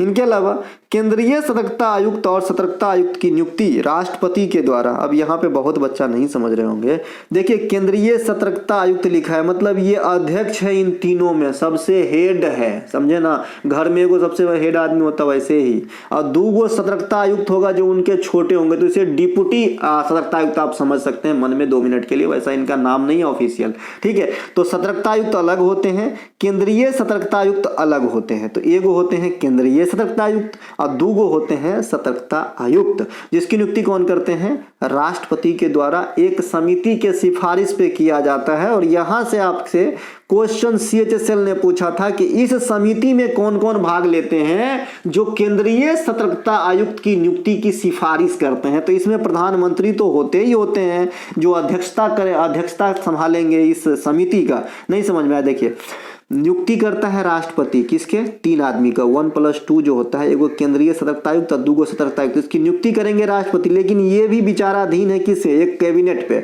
एक जो है आपका जो आपका बैठक होंगे, एक समिति होंगे, इस पे जो है मतलब डिपेंड है, को बोलेंगे तब करेंगे। ठीक है, तो इसमें कौन कौन भाग लेते हैं, इसमें प्राइम मिनिस्टर भाग लेते हैं, इसमें आपका प्राइम मिनिस्टर के अलावा जो है गृह मंत्री के सदस्य भाग ले सकते हैं, लोकसभा में जो विपक्ष के नेता होते हैं ये भाग ले सकते हैं। लेकिन यहाँ पे अध्यक्षता कौन करेंगे, तो प्राइम मिनिस्टर अध्यक्षता करते हैं। आई होप आप समझे, ये बोलेंगे तो प्रेसिडेंट महोदय जो है इनकी नियुक्ति करेंगे, जो कितने साल के लिए होंगे, 4 साल के लिए।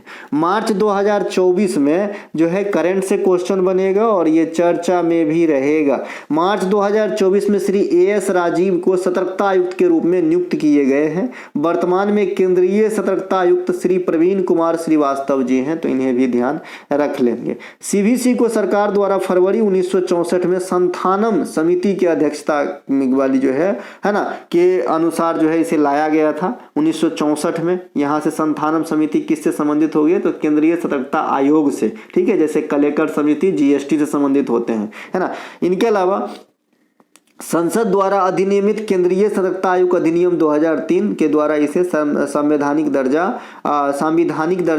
प्रदान किया गया। यह भारत सरकार के किसी भी मंत्रालय के अधीन नहीं रहते हैं। जैसे आपसे क्वेश्चन पूछता है कि राष्ट्रपति किस सदन के नेता होते हैं, तो कोई भी सदन के नेता नहीं होते हैं। उसी प्रकार से जो केंद्रीय सतर्कता आयोग है ये किसी भी मंत्रालय के अंतर्गत पार्टिकुलर रूप से नहीं आती है, यह स्वतंत्र होती है, लेकिन ये उत्तरदायी होंगे संसद के प्रति। ये संसद के प्रति जिम्मेवार होता है या उत्तरदायी होता है। अब देखिए यहाँ पे मैंने एक चीज लिख रखा है, कंफ्यूजन पेयर। अभी आपने सतर्कता आयोग को ऊपर में पढ़ा है, अब एक होता है सूचना आयुक्त, है ना, ऊपर में था सतर्कता आयुक्त, अब है भैया नीचे सूचना आयुक्त। ये दोनों अलग अलग चीज है। मुख्य सूचना आयुक्त यहाँ पे होते हैं जो वर्तमान में हीरालाल समरिया है। मुख्य सूचना आयुक्त के अलावा दो अन्य सूचना आयुक्त भी होते हैं, जैसे सतर्कता आयुक्त दो अन्य हो रहे थे, है ना, जो वर्तमान में आनंदी राम लिंगम और विनोद कुमार तिवारी जी हैं। तो इन तीनों को भी ध्यान रखिएगा। इनके अलावा इंटेलिजेंस ब्यूरो के वर्तमान निदेशक तपन कुमार डेका, यह भी चर्चा का विषय है क्योंकि इनके जो है कार्यकाल में 1 साल की एक्सटेंशन दे दी गई है। तो ये भी चर्चा का विषय रहेगा, ध्यान रखिएगा। जो इंटेलिजेंस ब्यूरो है, आईबी है, इनके जो वर्तमान निदेशक हैं ये तपन कुमार डेका जी एज इट इज बने हुए हैं। ईडी के वर्तमान प्रभारी निदेशक ये आपका जो है राहुल नवीन साहब हैं, इन्हें भी ध्यान रखेंगे। ये जो है 3 बार रिपीट किए जा चुके हैं, एमटीएस ने भी पूछा, सीएचएसएल ने भी पूछा राहुल नवीन साहब को। इनके अलावा रिजर्व बैंक ऑफ इंडिया जो भारत का केंद्रीय बैंक है ना, रिजर्व बैंक ऑफ इंडिया जो भारत का जो है केंद्रीय बैंक है, एक सेकेंड, उसमें जो है अभी हाल में ही आपका क्या हो गया है, जो आपका गवर्नर शक्तिकांत दास जी हैं उनके जगह पे नए गवर्नर आ गए हैं, है ना, संजय मल्होत्रा साहब के रूप में। तो इसे भी ध्यान रखेंगे। तो यहाँ से इतनी जल्दी ये करंट तो नहीं पूछेंगे, लेकिन संजय मल्होत्रा साहब से एक क्वेश्चन आपसे जरूर पूछा जाएगा, जो मैंने यहाँ पे नोट करके लिखा है कि संजय मल्होत्रा साहब रिजर्व बैंक ऑफ इंडिया में गवर्नर के रूप में शपथ के पूर्व भारत सरकार में किस पोस्ट पे थे। तो आप कहेंगे राजस्व सचिव, VVI करके लिखेंगे इसको। चाणक्य वाली किसी डायरी में जरूर लिख के रखिए, ये क्वेश्चन आपके एग्जाम में आने वाले हैं। इनके अलावा जो संजय मल्होत्रा साहब हैं ये रिजर्व बैंक ऑफ इंडिया में 3 वर्षों के लिए चुने गए हैं। ध्यान रखिएगा, RBI में जो गवर्नर है शुरुआत में 3 साल के लिए चुने जाते हैं। इसके कार्यकाल में एक्सटेंशन भी हो सकती है, अधिकतम 2 सालों के लिए। सभी प्रकार के जो भी करेंसी नोट है उस पर रिजर्व बैंक ऑफ इंडिया के गवर्नर की साइन होती है, लेकिन 1 रुपए की जो नोट है उस पर भारत सरकार के वित्त सचिव की साइन होती है। ठीक है भैया। और इससे पहले आपका राजस्व सचिव थे ही कौन भैया, आपका संजय मल्होत्रा साहब। तो ध्यान रखेंगे। इनके अलावा रिजर्व बैंक ऑफ इंडिया के एक गवर्नर के अलावा जो है 4 गो डिप्टी गवर्नर भी होते हैं। इनके कार्य रेखा, इनकी हिल्टन यंग आयोग 1935-1949, नोट छापना, repo rate, reverse repo rate, है ना, SLR, CRR, ये सब मैंने अच्छे से रगड़ के पढ़ाया है, इसीलिए रिजर्व बैंक की चर्च करते हुए भी इन सब चीजों को स्किप किया गया है। ठीक है। तो यहाँ पे डिप्टी गवर्नर होते हैं 4 गो, गवर्नर होते हैं 1 गो, है ना। तो डिप्टी गवर्नर को जरूर ध्यान रखिए, मैकल पात्रा, M राजेश्वर राव, T रविशंकर और स्वामीनाथन जानकी रमन। तो ये 4 गो डिप्टी गवर्नर हैं। 1 गो गवर्नर हो गया मल्होत्रा साहब, इससे पहले शक्तिकांत दास साहब थे। मल्होत्रा साहब का क्रम होगा 26वां। पहला गवर्नर थे ओसबर्न स्मिथ और पहले भारतीय गवर्नर थे CD देशमुख। पहले डिप्टी गवर्नर महिला उदेसी KG उदेसी थी और आज तक रिजर्व बैंक ऑफ इंडिया में कोई भी महिला गवर्नर नहीं बनी है। भारत में 2016 में संसद के दोनों सदनों द्वारा संवैधानिक, है ना, 122वां संशोधन विधेयक पारित किया गया। आप समझ गए होंगे 122वां नंबर किसका था, GST का, है ना। ये पारित होने के बाद जुलाई 2017 से लागू हो गया GST इंडिया में। इस जो GST संबंधित समितियां है, शुरुआती ये विजय कलेकर समिति है, इन्होंने जो है प्रस्तावना दिया था। इनके अलावा GST परिषद जो है ये केंद्र और राज्यों के लिए एक मंच, एक बेस के जैसे कार्य करता है, क्योंकि यहाँ पे केंद्र और राज्य के दोनों के सदस्य होते हैं। जैसा कि स्टेटमेंट में बताया था कि 31 थे केंद्र शासित प्रदेश और राज्यों को मिला के। अगर मैं केंद्र शासित प्रदेश और राज्य तीनों को मिला के ओवरऑल बात करूं तो इसमें 33 सदस्य होते हैं, जिसमें 2 केंद्र सरकार की होती है। यहाँ पे लिखा गया है इस परिषद की अध्यक्षता भारत के वित्त मंत्री के द्वारा करा जाता है। आर्टिकल की बात करेंगे 279A जो है ये संशोधित आर्टिकल है और ये GST परिषद से संबंधित है। वर्तमान में GST स्लैब 0, 5, 12, 18, 28 है इंडिया के अंदर। इनके अलावा निम्नलिखित दिए गए उदाहरण में कौन सा सबसे दुर्बल क्षार है ना। सबसे जो है आपका वीकेस्ट बेस हो जाएगा तो ये आपका sodium hydroxide, potassium hydroxide, magnesium hydroxide या calcium hydroxide. Option number D calcium hydroxide जो है ये सबसे कमजोर क्षार होगा। सबसे पहले अम्ल और क्षार किसे कहते हैं, तो कई तरीके से आप इसे मापते हैं। तो सबसे बेसिक तरीका है पीएच वैल्यू के हिसाब से मापना। मैंने कहा था कि भैया पीएच जो स्केल होती है इसके बीच में होते हैं 7 से कम रहेगा तो एसिटिक होगा कोई भी चीज, और 7 से अधिक रहता है तो अल्कलाइन होता है कोई भी चीज, है ना। मान लीजिए ये 1 है, ये 2 है, ये 3 है, तो एक एसिड ए है जिसका पीएच वैल्यू 2 है, और एक एसिड बी है जिसकी पीएच वैल्यू 4 है। तो इन दोनों में मजबूत एसिड कौन होगा, तो जिसका पीएच मान जितना कम होगा उतना स्ट्रॉन्ग एसिटिक गुण होगा, तो आपका ए वाला ज्यादा मजबूत हो जाएगा। लेकिन क्षार में उल्टा होता है, जैसे यहाँ 8 है 9 है, एक सी प्रकार का अल्कलाइन मेटल है जिसकी आपका जो है पीएच वैल्यू 8 है, और एक डी प्रकार का है जिसका पीएच वैल्यू 9 है। तो इन दोनों में ज्यादा मजबूत बेस कौन सा है, तो जिसका जितना होगा पीएच उतना ज्यादा मजबूत बेस होगा। तो 9 वाला मजबूत है, 8 वाला कमजोर है 9 वाले के तुलने में। आई होप आप समझ गए। अगर एसिड वाला चीज है तो पीएच वैल्यू जितना कम उतना पावरफुल एसिड, लेकिन बेस वाला चीज है तो जितना पीएच वैल्यू ज्यादा उतना ज्यादा बेसिक गुण। ठीक है, अब आते हैं दूसरे तरीके से समझते हैं। ये तो था ये पीएच वैल्यू के आधार पे।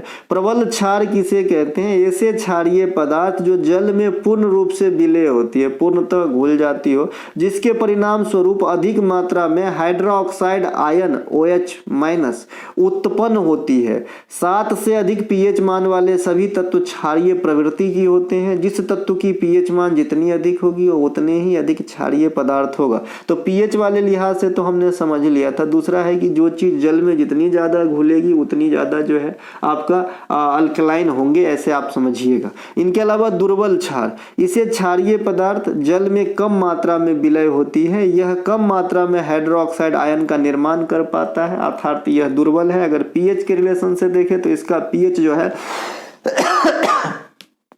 7 से अधिक तो होगा लेकिन बहुत अधिक नहीं होगा, दुर्बल क्षार है तो। इनके अलावा सोडियम हाइड्रोक्साइड को कास्टिक सोडा कहा जाता है, इसका सूत्र NaOH होता है। मैग्नीशियम हाइड्रोक्साइड को मिल्क ऑफ मैग्नीशिया कहा जाता है ना। ये पेट की अम्लता दूर करने के लिए भी इस्तेमाल किया जाता है, MgOH होता है। इनके अलावा कैल्शियम हाइड्रोक्साइड को बुझा हुआ चूना कहा जाता है, CH का OH का हॉल ट्वाइस। इसे मैं बनाया था कि कैसे बनता है। रेलवे वाली क्लास जरूर देख लीजिएगा CGL मेंस के देने वाले बच्चों, ताकि आपका साइंस की क्रिटिकल चीज वहां पे कवर हो जाए। जैसे जो न्यूमेरिकल आपके ट्रेंड में आते हैं, जैसे ओम के नियम, हीट से आते हैं, घरेलू बिजली खपत आते हैं, कैपेसिटेंस से आते हैं, मोलर अनुपात निकालने से आते हैं, किसी पदार्थ के प्रतिशतता निकालने से आते हैं, गति के समीकरण से आते हैं।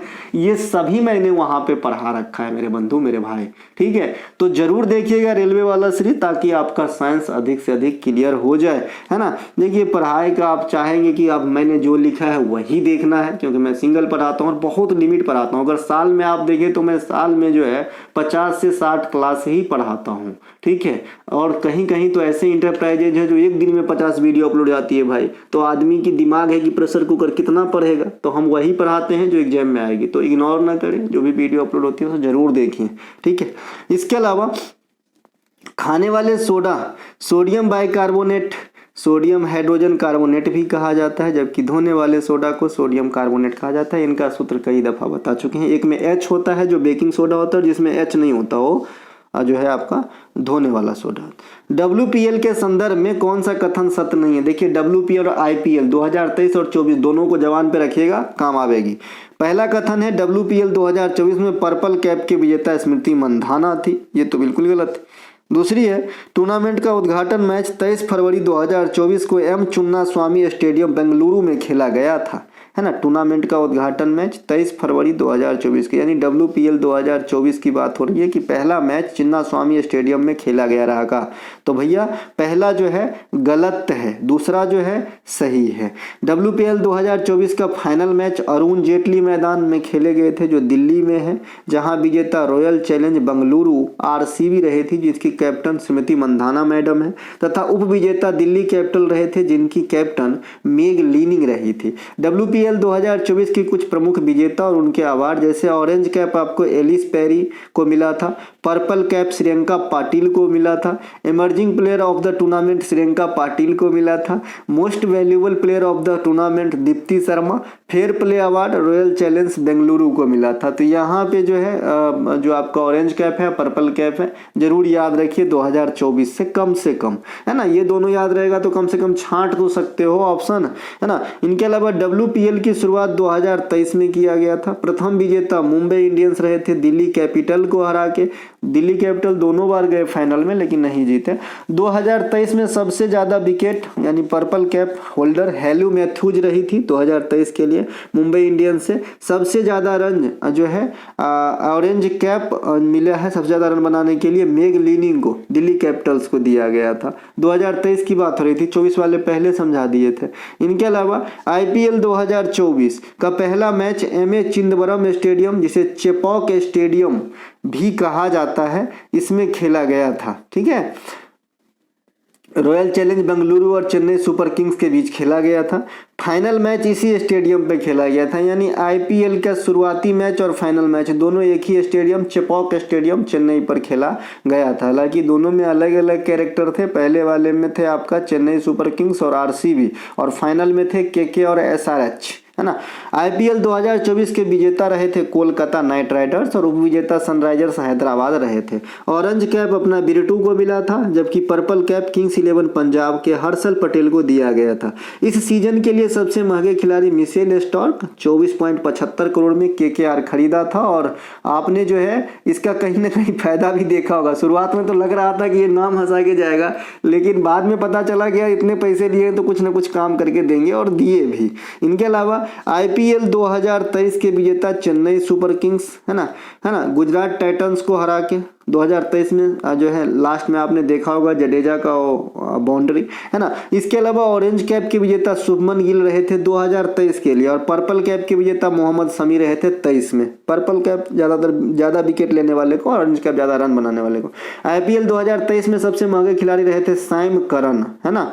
इसके अलावा IPL 2025 का ऑक्शन हो चुका है, तो इसमें सबसे ज्यादा महंगा खिलाड़ी जो अब तक में आए हैं ये ऋषभ पंत हैं। इनको खरीदे हैं इस बार लखनऊ, जो KL राहुल का टीम है, 27 करोड़ में। इनके अलावा IPL का कुछ अनकहे रिकॉर्ड जो आपके एग्जाम में आ जाते हैं। IPL की शुरुआत 2008 में हुई थी। प्रथम विजेता राजस्थान रॉयल रहे थे, जिसके कप्तान शेन वार्न थे, जो अब इस दुनिया में नहीं है। IPL में अब तक सबसे अधिक शतक विराट कोहली ने बनाया है। IPL में सबसे अधिक बार विजेता चेन्नई सुपर किंग्स और मुंबई इंडियंस दोनों 5-5 बार रहे हैं। IPL में सबसे अधिक चौका लगाने का रिकॉर्ड शिखर धवन गब्बर के नाम है। IPL में सबसे अधिक छक्का लगाने का वर्तमान समय तक क्रिस गेल के नाम है। IPL में सबसे अधिक विकेट लेने की बात आएगी तो अपना युवी चहल, युजवेंद्र चहल के नाम है। IPL में सबसे लंबी व्यक्तिगत पारी खेलने का रिकॉर्ड क्रिस गेल के नाम है, 175 रन। ये पुणे वॉरियर्स के खिलाफ लगाए थे, आई होप, हाँ पुणे वॉरियर्स के खिलाफ ही लगाए थे, अब तो दिखते नहीं। इनके अलावा IPL में सबसे कम मैच में 100 विकेट लेने वाले विदेशी खिलाड़ी कगिसो रबाडा है, इन्हें ध्यान रखेंगे। अंग्रेजों द्वारा पेशवा का प्रथम पेशवा किस पेशवा के काल में समाप्त कर दिया गया? प्रथा होगा, प्रथम नहीं होगा, यहाँ पे प्रथा होगा, यानी जो पेशवा का प्रथा वंशानुगत आ रहा था। तो आखिरी पेशवा कौन होगा, है ना, जिसके बाद पेशवा नहीं बने कोई? तो ये बाजीराव सेकेंड होगा। इसको दूसरे लैंग्वेज में अपन कैसे पढ़ेंगे? आखिरी पेशवा कौन थे? तो बाजीराव द्वितीय, है ना। अंग्रेजों द्वारा पेशवा का प्रथा, एक सेकेंड, जहां प्रथा, है ना, अंग्रेजों द्वारा पेशवा का प्रथा तृतीय आंग्ल मराठा युद्ध के बाद समाप्त कर देगी। मैं इसे करेक्शन करके दूंगा। आखिरी पेशवा बाजीराव द्वितीय था। मराठा साम्राज्य के प्रथम पेशवा बालाजी विश्वनाथ। तो पहला कौन हो गया सर? बालाजी विश्वनाथ। आखिरी कौन हो गया? बाजीराव सेकेंड। ठीक है, पेशवा क्या होता था? एज ए प्रधानमंत्री मराठा साम्राज्य के अंतर्गत। संस्थापक कौन है? शिवाजी महाराज। इनके अलावा नाना साहब जिसे धोंदू पंत के नाम से भी जाना जाता है, अंतिम पेशवा बाजीराव द्वितीय के दत्तक पुत्र थे। ठीक है, इन्होंने 1857 के विद्रोह में कानपुर से नेतृत्व किए थे, तो इन्हें भी ध्यान रखेंगे। इनके अलावा जो हैंगस्टस है ना, एक तो बैरन हैंगस्टस है, वो एगो अलग बला है, और ये है लॉर्ड हैंगस्टस। देखिए बैरन हैंगस्टस जो है अलग चीज है, ये है लॉर्ड हैंगस्टस, ठीक है। तो ये जो लॉर्ड हैंगस्टस है, इनके काल में काफी चीज हुए। यहाँ पे आप 1813 से 1823 का काल इसके देख रहे हैं। इसके काल में हस्तक्षेप और युद्ध की नीति अपनाई गई। जो थॉमस मुनरो जो आपका मद्रास में रैयतवाड़ी व्यवस्था शुरू किया गया था, ये भी इसी के काल में कराया गया था। गवर्नर पढ़ना बहुत ज़रूरी है, अलग से गवर्नर वाला क्लास देखिए, या फिर जो भी बच्चे PDF बाई किए हैं वो ज़रूर अपना टॉपिक वाइज सेक्शन में जाके देख लेंगे। इनके अलावा 1916 में गोरखाओं के साथ सुगौली की संधि रेलवे वाले PDF में इंक्लूड कर दिया गया है। गवर्नर इत्यादि जो भी है ना, रेडियो जो आपका परीक्षा दर्पण है ना, उसमें टॉपिक वाइज इंक्लूडेड है ना, नीचे के साइड में। 1916 में गोरखाओं के साथ सुगौली की संधि है ना, सुगौली की संधि नेपाल के नाम से जुड़ा हुआ है, यहाँ पे गोरखा से आप पकड़ लेंगे, तो ये भी इसी के काल में हुआ था। 1816 में पेशवा के साथ पूना की संधि, जिसे अपन बसीन की संधि भी कहते हैं, तो ये भी हुआ था इसी के काल में। तीसरा आंग्ल मराठा युद्ध, ये सब इसी पिंडारियों का दमन, ये सब इसी मतलब अंग्रेज के काल में हुआ था, हैंगस्टस के काल में। इनके अलावा 13वीं हॉकी इंडिया सीनियर महिला राष्ट्रीय चैंपियनशिप 2023 के विजेता कौन है? तो जो महिला सीनियर महिला राष्ट्रीय चैंपियनशिप हॉकी 2023, इनके विजेता MP है ना। पहली हॉकी इंडिया सीनियर महिला राष्ट्रीय चैंपियनशिप का आयोजन 2011 में कराया गया था। इसे भारतीय रेलवे टीम ने जीता था। सीनियर महिला राष्ट्रीय हॉकी चैंपियनशिप तथा सीनियर पुरुष हॉकी चैंपियनशिप का आयोजन हॉकी इंडिया के द्वारा कराया जाता है। इसकी स्थापना 2009 में हुई थी। तो हॉकी इंडिया की स्थापना भी पूछा जाता है, और एगो हॉकी फेडरेशन अलग है, ठीक है। तो ये जो है हॉकी इंडिया 2009, आपका BCCI भी इसी लफ्ज में पूछा जाता है, तो 1928 में होती है। और एक SAI है, स्पोर्ट्स अथॉरिटी ऑफ इंडिया, 1984 में होती है। एक IOC है ना, इंडियन ओलंपिक कमेटी, इसकी स्थापना 1927 में होती है। तो जो कुछ खेल के संस्था है, यहाँ से भी आपसे क्वेश्चन पूछे जाते हैं। एक क्वेश्चन आप लोगों के लिए रखता हूँ, पहली डुरंड कप की प्रतियोगिता कहाँ पर आयोजित करवाया गया था? इनके अलावा 14वीं हॉकी इंडिया सीनियर महिला राष्ट्रीय चैंपियनशिप 13 से 23 मार्च 2024 तक पुणे में हुआ है। महाराष्ट्र के Pimpri major Dhyan Chand hockey stadium में आयोजित की गई थी। तो पुणे, हाँ ठीक है भैया। जहां विजेता हरियाणा, उपविजेता महाराष्ट्र रहता है। यानी 2024 वाला जो आपका है ना हॉकी इंडिया सीनियर महिला राष्ट्रीय चैंपियनशिप हुआ, 23 वाला तो MP जीत गया, 24 वाला का विजेता हरियाणा है, उपविजेता कौन है? महाराष्ट्र है। कहाँ हुआ था? महाराष्ट्र में। इनके अलावा सीनियर महिला हॉकी चैंपियनशिप सबसे अधिक बार भारतीय रेलवे ने जीता है, जो सबसे पहली बार भी 11 में जीते थे। सीनियर पुरुष हॉकी चैंपियनशिप 2023, जिसे तमिलनाडु के mayor Radha Krishnan hockey stadium में आयोजित किया गया था, इसमें विजेता पंजाब रहे थे हरियाणा को हरा के। और 2024 में सीनियर पुरुष वाला प्रतियोगिता जो है उड़ीसा जीते हैं, उपविजेता हरियाणा रहा है। तो दोनों बात समझ में आया कि नहीं? 2023 वाला सीनियर महिला हॉकी चैंपियन के विजेता MP, 24 वाला के विजेता कौन? हरियाणा, ठीक है। तथा पुरुष वाला 23 में कौन जीते थे? तो पुरुष वाला 23 में जीते थे पंजाब, है ना। और 24 में जीते हैं पुरुष वाला हॉकी सीनियर, ये जीते हैं भैया उड़ीसा। तो ये दोनों ध्यान रखेंगे, यहाँ से क्वेश्चन आते हैं। अगला है, बंकिम चंद्र चटर्जी के आनंद मठ किस भाषा में लिखे गए थे? तो बंगाली भाषा में। आनंद मठ जो है ये बंगाली भाषा में लिखे गए हैं। द ग्लोरी ऑफ पाटन जो KM मुंशी का एक उपन्यास है, यह गुजराती भाषा में लिखा गया है। इनके अलावा नवजीवन समाचार पत्र गांधी जी चलाए थे, यह भी गुजराती भाषा में चलाया गया था। विभूति भूषण बंदोपाध्याय के द्वारा जो है पाथेर पंचाली, जिस पर सत्यजीत रे बाद में पिक्चर भी बनाए, तो ये बंगाली भाषा का जो है किताब थे। तो इन्हें भी ध्यान रखेंगे, आजकल किताब की भाषा पूछने लगे हैं। इनके अलावा अमोर जीवन यानी हमारा जीवन, है ना, ये रस सुंदरी देवी के द्वारा लिखा गया आत्मकथा है, जो भारत में किसी महिला के द्वारा लिखा गया पहला आत्मकथा भी है। यह भी बंगाली भाषा में लिखा गया था। राजा राम मोहन राय के द्वारा मिरातुल अखबार, यह फारसी भाषा में लिखा गया था, और इंडिया में यह फारसी भाषा का पहला समाचार पत्र माना जाता है। बाल गंगाधर तिलक ने मराठा पत्रिका अंग्रेजी भाषा में तथा केसरी नामक पत्रिका को जो है मराठी भाषा में, देखिए जो मराठा है ना वो अंग्रेजी भाषा में लिखा गया था, और जो केसरी है ना वो मराठी भाषा में लिखा गया था, इसलिए ताकि अंग्रेज को डाउट ना हो, है ना। इनके अलावा ज्योतिबा फुले द्वारा रचित गुलामगिरी मराठी भाषा की प्रमुख पुस्तक है। मोहम्मद बिन तुगलक के शासन काल में आए हुए मोरक्को निवासी इब्न बतूता जो रेहला नामक ग्रंथ लिखा है वो अरबी भाषा में लिखा गया है। चाणक्य द्वारा जो अर्थशास्त्र लिखा गया है यह आपके संस्कृत भाषा में लिखे गए हैं, और कलहन द्वारा जो राजतरंगिणी जो कश्मीर का इतिहास बताता है यह भी संस्कृत भाषा में ही लिखा गया है। कृष्णदेव राय जो आपके विजयनगर साम्राज्य के एक तुलुव वंश के महान सम्राट हुए, तो उनके द्वारा आमुक्त मल्याद तेलुगु भाषा में लिखे गए हैं, जबकि जाम्बती कल्याणम जो है ये संस्कृत भाषा में लिखे गए हैं। दोनों के राइटर कृष्णदेव राय साहब हैं। उनके दरबार में एगो फेमस थे कौन भैया, तेनाली रामन, इनके नाम पे जो है सीरियल भी आता है। अबुल फजल द्वारा रचित अकबरनामा फारसी भाषा में लिखा गया है ना। ये अकबर के नवरत्न में शामिल थे, और अकबर नामा भी कहिए या क्या लिखा है भैया, अकबरनामा ही लिखे ना, अकबरनामा, इसे आईने अकबरी भी कहते हैं, ये मैं कहना चाह रहा था। बाबर ने अपनी आत्मकथा बाबरनामा तुर्की या जो है तुर्की है ना भाषा में लिखे हैं, तो इसे भी ध्यान रखेंगे। इनके अलावा तुर्की या चगताई ऐसा। इनके अलावा निम्नलिखित पदार्थ का उनके रासायनिक सूत्रों के साथ मिलान कीजिए। यहाँ पे नीचे मिलान किया हुआ दिया गया है। भारी जल DTO होता है, यहाँ पे H के जगह पे D आ जाता है। भारी जल से क्वेश्चन आता है कि इसका बॉइलिंग पॉइंट कितना है। जैसे साधारण जल का है 100 डिग्री सेल्सियस, तो भारी जल का कितना होता है। आप लोगों से मैं यहाँ पे इस क्वेश्चन का आंसर डिमांड करूँगा। ज़्यादा डिफरेंस नहीं है, 1 से लेकर के 2 डिग्री का डिफरेंस है, लेकिन मुझे एग्जैक्ट डाटा चाहिए कि भैया D2O का जो है यानी भारी जल का बॉइलिंग पॉइंट कितने हो जाते हैं। प्रोड्यूसर गैस को अपन मिला देंगे कार्बन मोनोऑक्साइड से नाइट्रोजन के साथ, तो इधर आ जाएगा।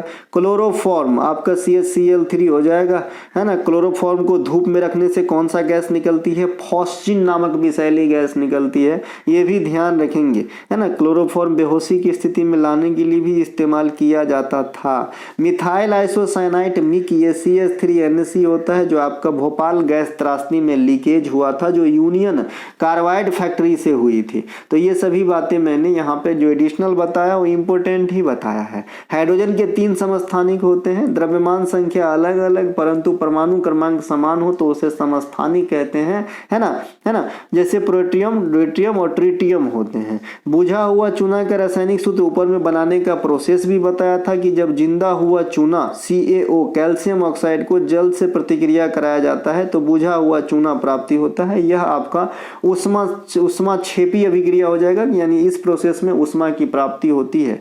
इनके अलावा हॉर्न सिल्वर का रासायनिक सूत्र आपका AgCl हो जाता है। अर्जेंटम क्लोराइड होता है।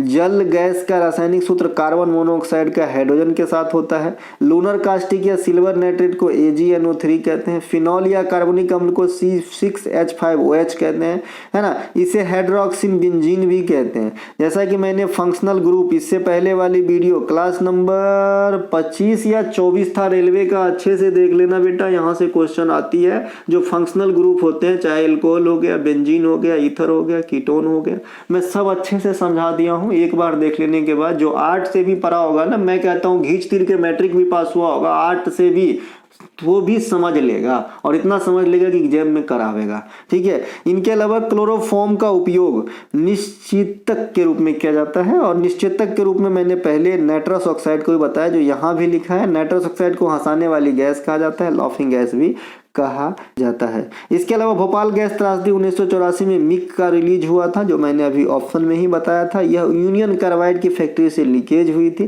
क्लोरोफ्लोरोकार्बन के कारण ओजोन परत ह्रास होती है। 16 सितंबर को ओजोन संरक्षण दिवस के रूप में मनाया जाता है। ओजोन का सूत्र O3 होता है। अनुभार की बात करेंगे 16 तिहाई 48 हो जाएंगे, है ना। इनके अलावा यह जो गैस है ओजोन वाला, ये चांदी के चमक को कम कर देता है, और इसके निकट जाने से स्वास्थ्य पे बुरा प्रभाव पड़ता है। फिर भी परावैंगनिक किरणों को रोकने के लिए यह जिम्मेवार है। अगर यह ना हो तो दुनिया में जनजीवन असंभव हो जाएगी, तो इसीलिए इंपॉर्टेंट है। सल्फर डाइऑक्साइड SO2 तथा NO2, है ना, के कारण जो है आपका अम्लीय वर्षा होती है। तो ये तो भैया आज का जो है आखिरी प्रश्न। अगर आपको अच्छा लगे तो लाइक करेंगे और मिलेंगे एक अगले वीडियो में। तब तक के लिए जय हिंद। अगर आपको हमारा कोई सा भी कंटेंट चाहिए, डिस्क्रिप्शन में लिंक है, आप लिंक क्लिक करके व्हाट्सअप मैसेज करके कंटेंट को बाय करके जीके जीएस का वन स्टॉप सोल्यूशन पा सकते हैं। जय हिंद।